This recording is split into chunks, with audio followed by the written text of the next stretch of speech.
right now, I would say right now, based off college film, that Caleb is a better prospect than Patrick Mahomes was.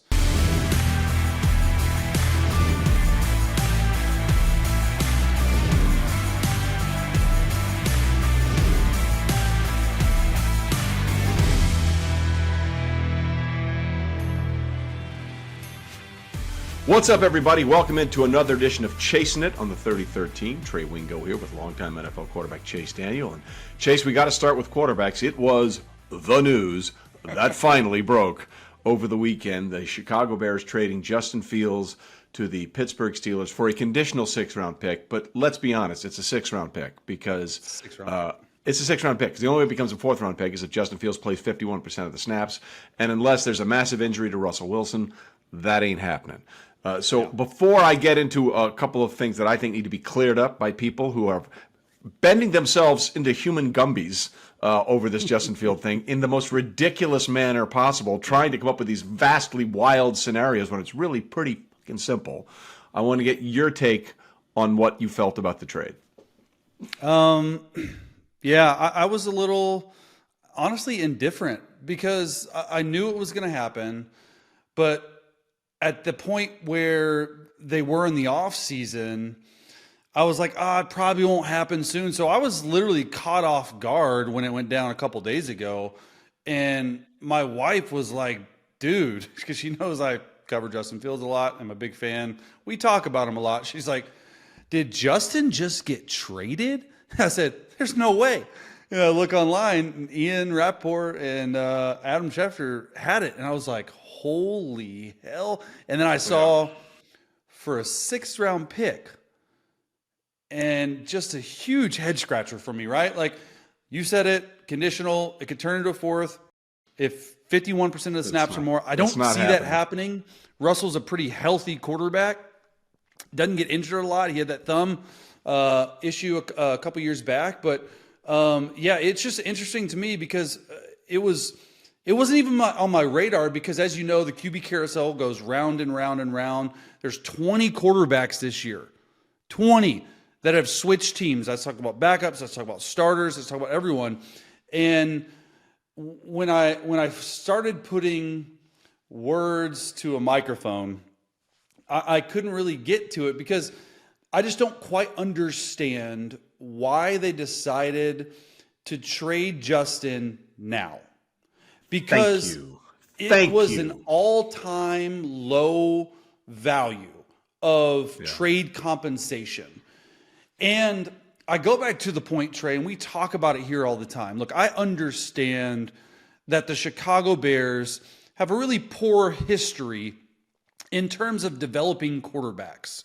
Go back to even Jay Cutler and Mitch Trubisky, and who you've traded up for, and Fields. You can go back to Sid Luckman, okay? Yeah, outside of a few years with Jim McMahon, the Bears quarterback situation has been an epic dumpster fire disaster forever. I understand. And they've never had a guy throw for 4,000 yards, which is ever. They're the only team in NFL history. Yeah, which is mind-boggling in today's NFL.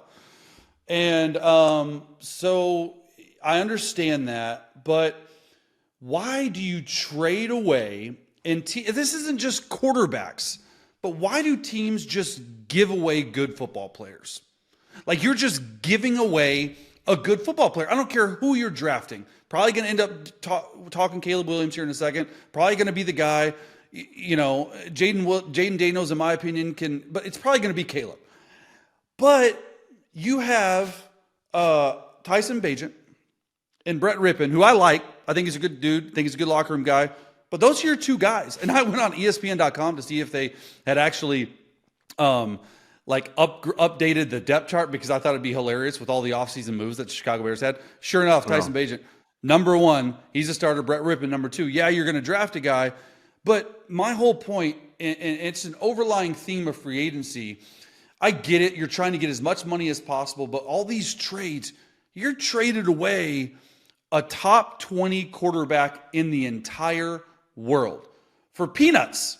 to the Pittsburgh Steelers, who has a room now with Russell Wilson. They're paying him $1.21 million, and Justin Fields has a $3.3 million cash payout. So for $4.5 million, they get Justin Fields and Russell Wilson, and you stuck with Tyson Bagent and Brett Rippon, and you have no idea how or when or why, if the quarterback is going to work out that you draft. You have no. Thank you. You have no reason.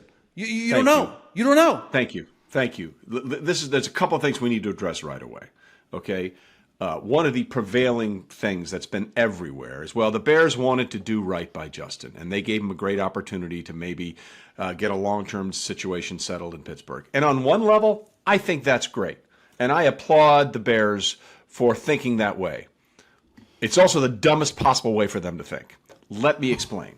Because inevitably, when Ryan Poles is going to be decided whether or not to stay in Chicago or get fired, because that's going to happen to everybody, they will not look at his resume and say, did he do right by players he traded away? Was that the most important thing? Or was it the most important thing that we have more wins than effing losses, and for that we need to get all the best players, and to get all the best players we can, we need to maximize the value of everybody we're trading away. This is not a warm and fuzzy business, okay? This is not a feel-good business. This is not a, hey, I'm there for you, you go have a great career somewhere else business. This is a get the shit done business. Nothing else matters. Nothing else matters. So what the Bears did by trading him away for a 6th-round pick, it ain't a conditional. It's a 6th-round pick. They basically bought at Justin Fields at the highest market they could have and sold him at the lowest. Look, inevitably, quarterbacks will get hurt. Why do we even know the name Tyson Bagent? Because Justin Fields got hurt last year, okay? Justin Fields, Joe Burrow, Justin Herbert, Kirk Cousins, Aaron Rodgers. I mean, the list goes on and on and on. And when you have on your roster a Caleb Williams and a Justin Fields, which you pointed out last week, at a very affordable cost of $28 million combined with the signing bonus that you're going to get for Caleb Williams as the #1 overall pick, you then are able to deal from a position of strength. And I've heard people say, well, they didn't want to have any distractions. They didn't want there to be this question of who's getting the 1 reps and all the stuff with Keenan Allen and DJ Moore and Cole Kmet and DeAndre Swift and all this. Who the cares? It's a competition. They'll figure it out. You know, like people are, like, well, it was so toxic when Brett Favre and Aaron Rodgers were together in Green Bay. Yeah, it was so toxic that they both had Hall of Fame careers. Okay? It was so awful for Aaron Rodgers and Brett Favre in that situation that they're both going to a Hall of Fame. It was so unbelievably unbearable that they couldn't handle it because they had this awkward situation that they're both going to end up in the Hall of Fame. Get out of here with that shit. Get out of here with it, okay? The Bears did themselves a disservice by doing a service to Justin Fields. And they did do that. They looked at this in a way, how can we help this kid? And I think on some level that's great. But in a football level, it makes no damn sense whatsoever, and they're in a worse position because of it. Yeah. No, I totally agree. And as you pointed out, and we've pointed out before, like if you wait until training camp, or you wait until preseason, or you wait until a couple weeks into the season, that 6th-rounder becomes maybe a 3rd-rounder because teams are in dire needs of a quarterback. And so I get it. You are taking care of the kid, and I'm a huge, obviously huge Justin Fields fan. Think he can play really well. I think this is a great situation for him, and I do think that at some point this year, I do think he's going to get a shot to play. And he's gonna learn from Arthur Smith. They're gonna run the football. They're gonna have to do some things with Russell and Justin. Similar quarterbacks. Russ can still move around in the pocket enough. You saw it last year. He shedded some weight. It's gonna be really interesting to me if Chicago Bears fans say Week 10, Caleb's not playing well, and Russ maybe got hurt, or Justin's playing and balling, and just how it feels to have your quarterback, which you could have had on your roster, now on Pittsburgh Steelers roster. And it just doesn't, I don't get it. I understand that, look, Caleb Williams, first of all, doesn't have an agent, and you're probably going to end up drafting Caleb Williams. And there's probably been talk, and even Colin Cowherd said like a couple months ago, like, hey, Caleb's camp reached out to me and we aren't sure if he wants to go to Chicago. I can make an argument, and I will make an argument, that Chicago is probably the better team in the last decade for a number 1 overall pick to go to, especially at quarterback. Well, let's just take a look at the quarterback-needy teams at the top of the draft. The Bears are number 1, the Commanders are number 2, and the Patriots are number 3. Out of those 3 teams, as those rosters are presently constructed with offensive skill players, who has the best offensive skill players? It's the Bears by a wide margin. Okay, yeah. They've got DJ Moore. They made the trade for Keenan Allen. Sorry, Justin Herbert. Thanks for coming on the show and telling us how great you thought Justin Herbert was, only to have the organization rip your heart out right before us. Thank you very much. They have Cole Kmet. They have DeAndre Swift. They have another running back. They have more weapons than the Washington Redskins and the New England Patriots, who are bereft of talent in terms of running backs and wide receivers. They have nobody. So you mentioned Colin RG3. God bless him, who had an epic 2.5-minute rant today on Twitter, saying that Caleb Williams should pull an Eli Manning and say, I'm not going here, I want to go somewhere else. And then in an amazing twist of verbal spewage, managed to undermine his own argument with his own words by saying, look, I'm not saying anything about the Bears' weapons. Cole Kmet, DJ Moore, Keenan Allen, DeAndre, those guys are phenomenal. Well, wait a minute. If those guys, in your words, are phenomenal, then yeah, you would want to go to a team that has phenomenal players around with which Caleb can begin his career. Like, you just undercut your entire 2-minute rant in one sentence. What are we doing? Yeah. I mean, love RG3. Think he's great for clicks, and he's a good dude. Like, I like him. But you said it, right? Like, you undermine your own argument when you do tell me that you have TJ Moore, DeAndre Swift, Cole Kmet, Keenan Allen, a better offensive line. Your defense, by the way, which was not talked about between the got Commanders much better last year. And the Patriots. Since week 10 of 2023, they are allowing 17.1 points per game, first in the NFL. 19 takeaways, second in the NFL. Total yards per game, 310, eighth in the NFL. You have a top 5 defense that is coming back, okay? And you go out and you get Kevin Byrd. And I just think that it's... by the way, let's throw this out here too. The Commanders' leading sacker from a year ago is on the Bears. They traded him to Chicago. They traded him to Chicago. Okay, so that's part of this. People are just like coming up with these incredible reasons to justify, from a football perspective, what the Bears did. When if you just look at the facts, they committed football malpractice. They took an asset which had no value and decided to get rid of it when it was at its lowest value, instead of hanging on to it, which made all the sense in the world for all the reasons we just said. And you could trade it when it has more value. And the other part of this, which we haven't discussed, is that everyone loves Caleb Williams now, right? They love Caleb Williams. They think he's going to be the greatest thing ever. And I hope he is. For his sake, he says he wants to be iconic. Whatever. Just go play. Remember? Yeah, but don't say that. Just go frickin' play, man. Anthony Richardson was supposed to be the greatest, most freakishly athletic quarterback we've ever seen in the history of the NFL. Dude couldn't finish any of the 3 games he played. Okay? He played 3 games last year, didn't finish one of them, out for the season. All right? So everybody thinks they know what they're getting in a quarterback until they draft him. And then they realize, holy shit. Go look at the last couple of quarterback drafts, right? It ain't great. The point being, we can all have these assumptions. We can all have these ideas, but nobody knows anything about what they're actually going to be. All right? Justin Fields, 11th overall pick, traded. Mac Jones, 15th overall pick, traded. Trey Lance, 3rd overall pick, traded. Zach Wilson cannot be traded for anything. He's going to be cut or traded. And Trevor Lawrence was taken number 1 overall, and he's still got some work to do to prove that he is legitimate of that pick. Kenny Pickett, by the way, traded. The only quarterback taken in the 2022 draft. In fact, go look at all the quarterbacks taken in the 2022 draft. None of them are any good. Okay? Not great. So, and we knew that was a bad year. All I'm saying is, I hope that Caleb Williams balls out. I hope he's amazing. I hope he's the first 4,000-yard passer for the Chicago Bears. But nobody can look me in the eye and say it's a certainty, because I got the receipts. It ain't a certainty. It's almost never a certainty. So what you have done is, instead of not only trading away a value at its lowest possible point, you have taken the most important position on your football team, the quarterback, and put it in the hands of an unknown and the two guys you just mentioned. That's not a position of strength. That's not a position of strength. That's a position of weakness.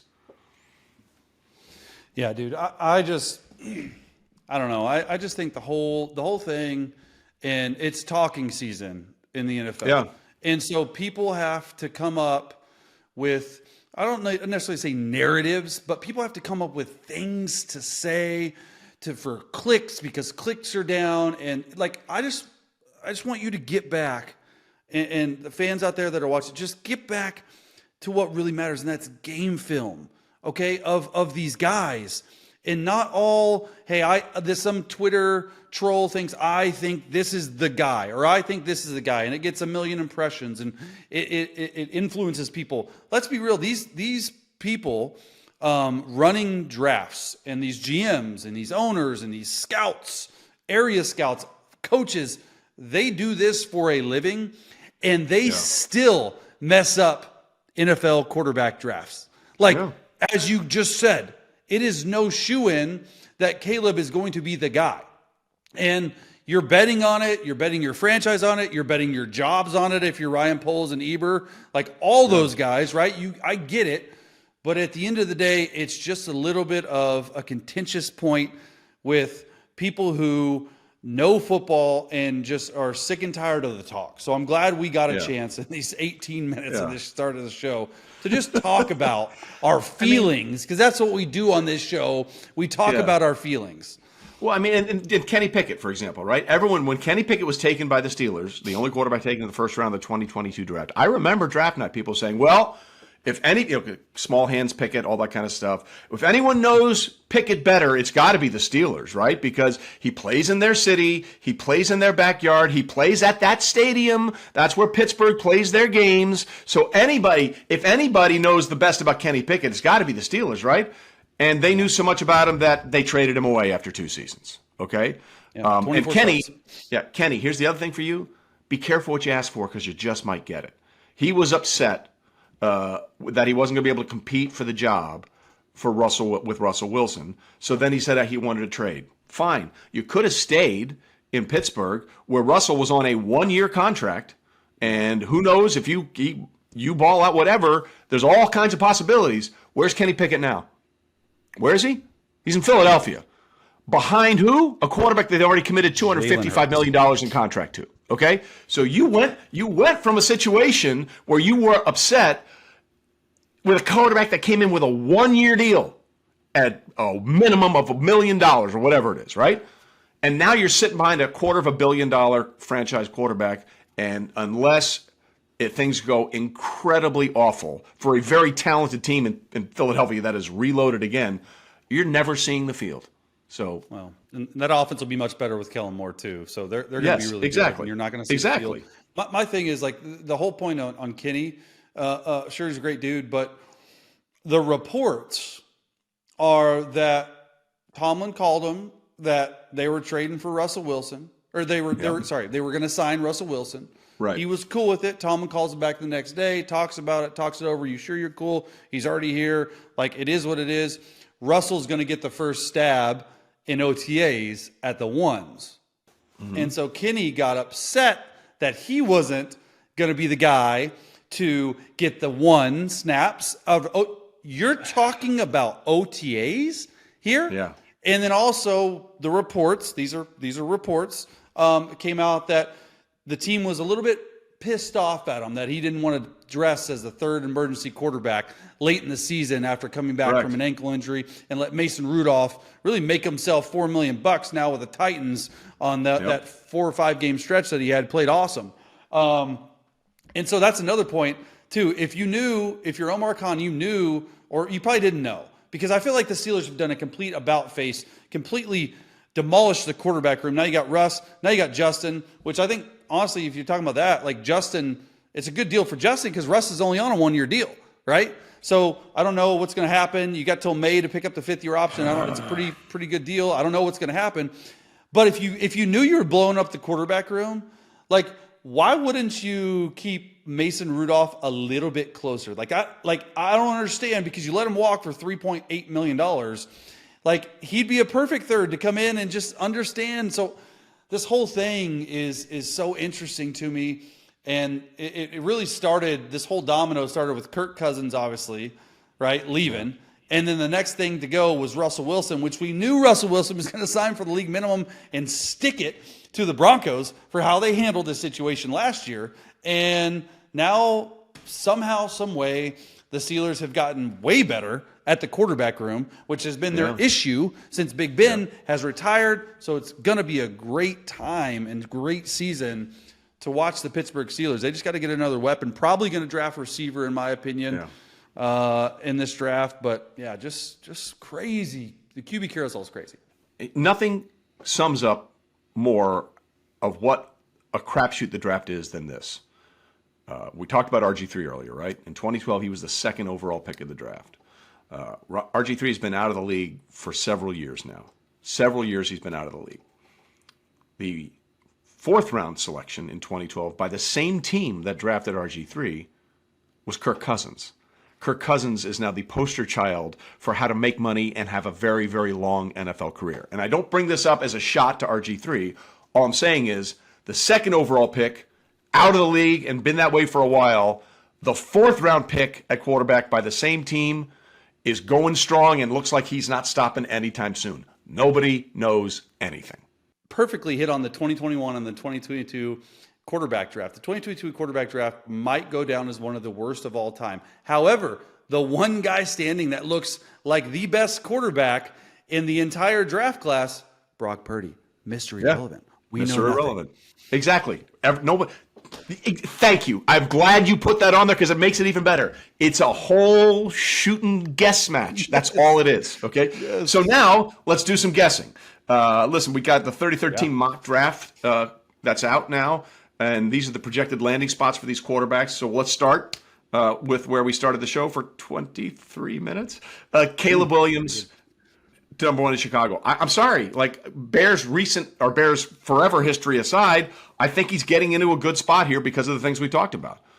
Yeah, I love it. I love the fact that the Bears have the decision to make, right? And if you look at the draft from top down, I do think the top 6 quarterbacks, and we'll get to them, but I do think just in general, overarching theme of the draft, those top 6 quarterbacks, depth-wise, in terms of drafting capabilities, you might see four quarterbacks go in the top 6 of the drafts in the draft. So it's a deep draft class, and it starts off with Caleb Williams.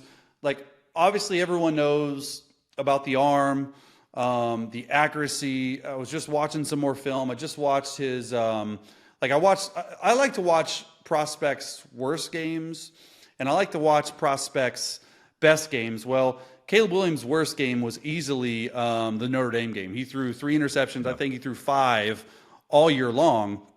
And then I go back, and it wasn't even that bad. There were some route recognition issues with some receivers. Then I go back and watch the Colorado game, his best game that year, and just thought he played so much better. And look, people say he had a down year this past year, and I would agree. But if you look at the actual offense of USC and you look at the offensive line play, you look at the receiver play, just not great. But he only threw 5 interceptions. I know there's a fumble issue, but he threw 3 interceptions in Notre Dame. So love what he has. And obviously everyone's reaching for that Patrick Mahomes style player.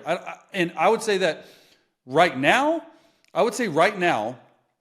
based off college film, that Caleb is a better prospect than Patrick Mahomes was. And he has that issue. Oh, yeah, if you go and look at college, I mean, Mahomes didn't get drafted until 10, and people were coming up for him. But he has like a little bit more polished Patrick Mahomes style escapability to where, I don't know, Trey, like if he just like purely watching like 10 games so far, what's like 9 or 10 games, his escapability to his left. A lot of right-handed quarterbacks, they go to their right and can make throws easy. I've never seen a quarterback go to his left and look to throw as much as I've seen Caleb Williams, and just the escapability, the pocket awareness. is excellent. I saw a couple plays in this Colorado game where they're trying to blitz him. They're trying to zero him. He has answers. He's moving up in the pocket. He's moving back in the pocket. He's making throws off kilter. I haven't really seen, though, a lot of just, hey, 1, 2, 3, ball gone, because that's really not what that offense is. Yeah. I have a hard time figuring out really any college offenses, but especially this USC offense. They run the same play like 15 times in a game, and it's just like, hey, Caleb, if it's not open, just go out there, scramble, like all that stuff. It's good. And I do think the ceiling, that's what people in the Chicago Bears are hoping for. But the one thing that I see for him as a weakness is the hero ball mentality, like always thinking he has to make a play and always thinking he has to hold on to the ball an extra second. That's what caused from all these fumbles. He's got to fix that issue, but he's a clear-cut number one in my book. All right, so now let's go on to the mock draft. We have Jayden Daniels going to the Washington Commanders. Obviously, they've just made the way for him to be the starter because they traded away Sam Howell, who's going to be backing up Geno Smith in Seattle. Your thoughts on the fit of Jayden Daniels with Washington and all the stuff that Dan Quinn has done, because he's been very busy in free agency. Yeah, I think the Washington Commanders are one of the teams that won free agency, along with the Tampa Bay Buccaneers and Houston Texans. But you look at those teams, and the Commanders are the team that, in my opinion, had to get better and had to get better quickly. So that's why they go out, they sign some older name free agents. They go out and they get Dan Quinn. They go out and get Cliff Kingsbury, which is my fit for Jayden Daniels. That's why I love it. Okay, LSU, he may have had the second best season of any college player other than Joe Burrow when he had that season when they won the Natty. You just watch. I mean, look, I get it. Jaden's throwing to Brian Thomas Jr. and Malik Neighbors, which many are thinking could be the number one receiver drafted because of just the pure explosion, the catch radius, the separation, all that stuff. But when you look at Jayden, he's more of a pocket passer than you think. Obviously, he's an extremely gifted athlete running the football, as evidenced to like almost 230 yards rushing in the Florida game. He's really a unique combo, though, of the pocket passer and runner. He can sit on his back foot. He can get through progressions. And of all these guys, he probably has the most experience back from his time at ASU of going through progressions and understanding offenses other than Bo Nix, I think is another good fit. But I just really like the fit there because I imagine Cliff Kingsbury will be able to do some things that maybe Kyler Murray couldn't do in Arizona that Jayden can do, because I think Jaden's a better thrower than Kyler Murray. I don't know about an athlete. He can get out of like harm's way when he's in the pocket. The biggest issue I have with him, though, Trey, is he's a toothpick back there, man. Like, he's real skinny. He takes too many hits. He's got to learn at the next level. You got to slide. You got to get out of bounds. He's like literally a human tackling dummy. So I do like the Jayden Daniels fit with the Washington Commanders. Okay. The next one I think is interesting because you and I have been talking about this on social media. Drake May going 3 to the New England Patriots. Now, you and I have put together some crumbs that suggest it might be the Minnesota Vikings that find a way to draft Drake May because his high school quarterback or his high school coach is now the quarterback coach in Minnesota, and that would be one Josh McCown. So keep that in mind when you start hearing rumors of Minnesota maybe moving up to go get Drake May. But the 33rd team mock draft has Drake May going to the Patriots. I think out of all the situations, this might be the worst because who is around him? Like, the defense is good. It's been good, but the Patriots' problem has been scoring points. So what are they going to put around Drake May if he goes to New England? I have no idea. I mean, like, it's not a great answer. I don't, and I know I'm supposed to know, but like, they just don't have, and that was the issue last year with Bailey Zappi and Mac Jones was in New England. You watch the receivers, there was no one that could separate, and the offensive line was okay, but I'd rather have receivers that separate. And then also after Jayden Daniels and Caleb Williams, I personally think there's a huge drop off. Like in talent, and I think Drake is very raw. I think he's got an extremely strong arm. I don't know if the accuracy is there. I don't know if the arm talent. There's a difference between arm strength and arm talent. The dude can whip it. He's country boy. He's like, reminds me of like a bigger or a smaller Phillip Rivers. Like really smart on the board. understands it. I think he needs to go to a situation, and maybe it is New England. Maybe it is a situation where Jacoby Brissett is a starter for at least the first 4 or 5 games, seeing what he can do. He's played well when he's called upon.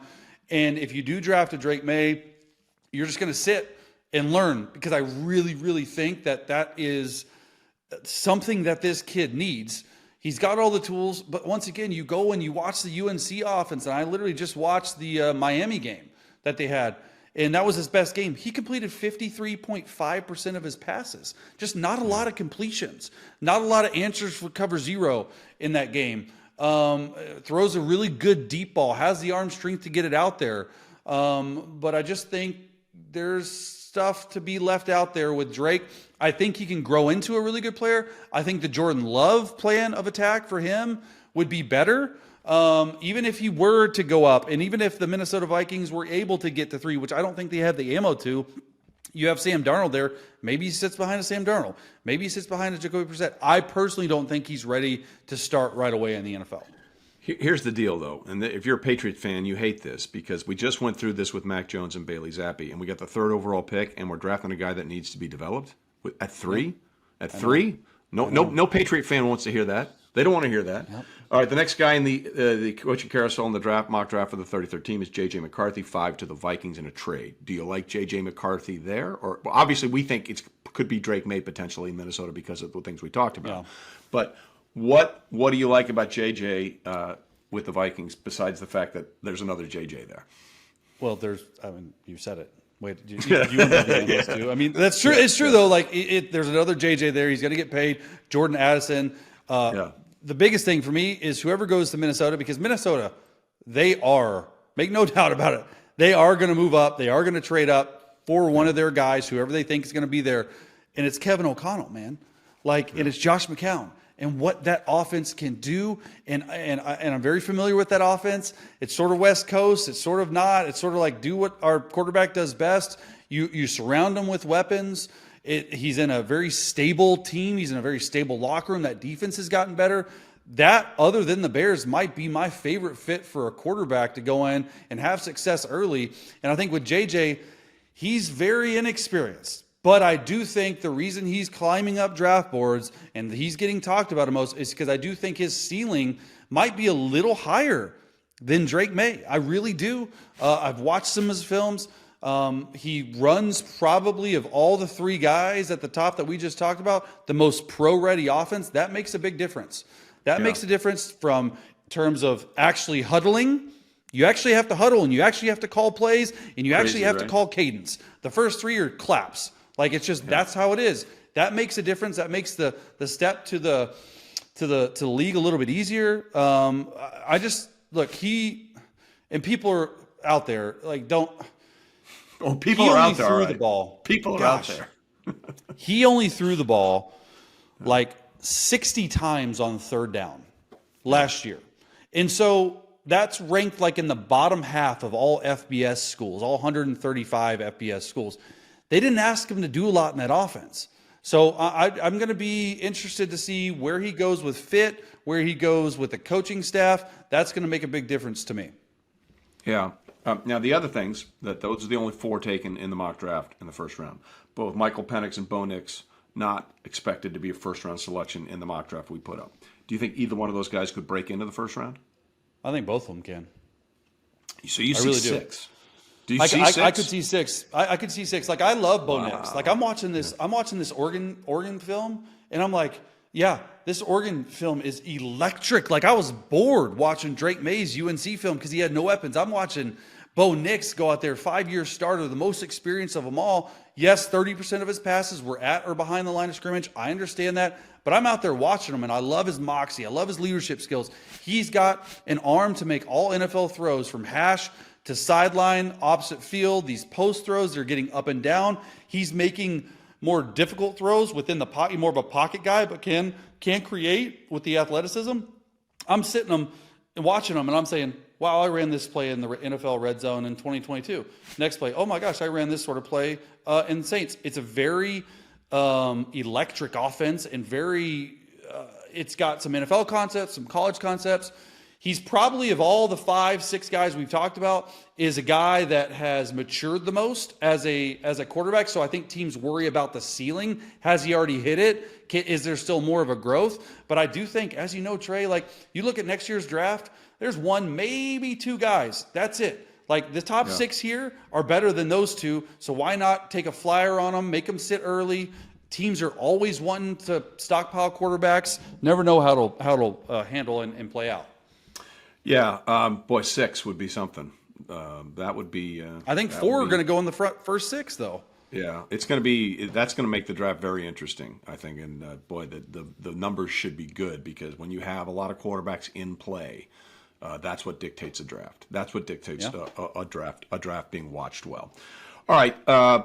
We've had a bunch of signings, obviously some big splashes, some really big trades.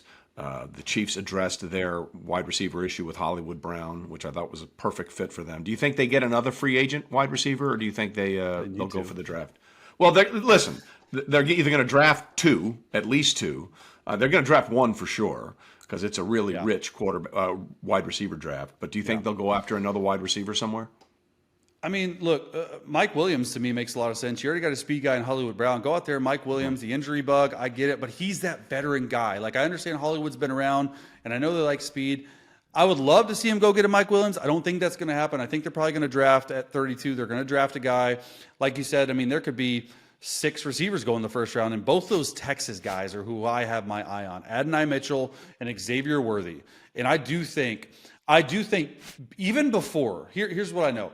Even before Xavier Worthy ran a 4.21, which is the fastest in NFL Combine history, I know for a fact that in the meetings in the Combine, his agent was talking to multiple teams that said he was a shoo-in to go in the first round. That was before he ran a 4.21 40. So you can imagine going up draft boards, going up like that. The Chiefs might have to jump somebody. He makes all the sense in the world because what does Brett Veach prioritize more than anything? Speed. Yeah. Well, what's interesting about that too is with the cap management that they have to do. Yeah. It does make sense if you're the Chiefs to go and try and get a rookie in the first round on a contract if you really like one. Manipulate the numbers to get you a rookie contract that you can keep around as you continue to try and keep the core of this team together. By the way, L'Jarius Sneed still not much action there. There is a scenario in place now I think where the Chiefs are going to keep both Sneed and Chris Jones, which is just crazy. And add Hollywood Brown. I mean, that's just chef's kiss for Brett Veach. Doing what he does better than anybody else. All right, it is March Madness, but I really don't care because March Madness really has become the NFL. Like free agent signing is March Madness now in the NFL. But I think there are more people interested in that than the actual tournament these days. Really, I do believe that. But with that in mind, we always see a lot of huge upsets in March Madness. And we always say we want upsets in the college basketball until we get to the Final Four. No, then we want the really good teams. We like the first round, second round, give me the upsets. Sweet 16 on, give me the Blue Bloods. That's the way it is, right? That's just the way it is. So what, in your opinion, because of what we know now, and it's all sort of shaking out, and it's still going to be evolving, what would be the biggest upset for you in the NFL 2024 season based on what we've seen so far through free agency? The Dallas Cowboys, getting everyone fired because they've made zero moves to get better. Oh, wait, they're all in. Jerry said they're all in. Yeah. They have yet to address the left tackle. They have yet to address their running back. They need CeeDee Lamb needs a new contract. Dak Prescott needs a new contract. They have done nothing at all. And it would just be – it's almost like, hey, you win this year or we fire everyone and have to start over again. I feel for you, Dallas fans, but it's the Dallas Cowboys just in general not getting at least to an NFC Championship game. Yeah, the Dallas Cowboys being competitive, I think this year would be an upset. Because, look, we've talked about this before. There you go.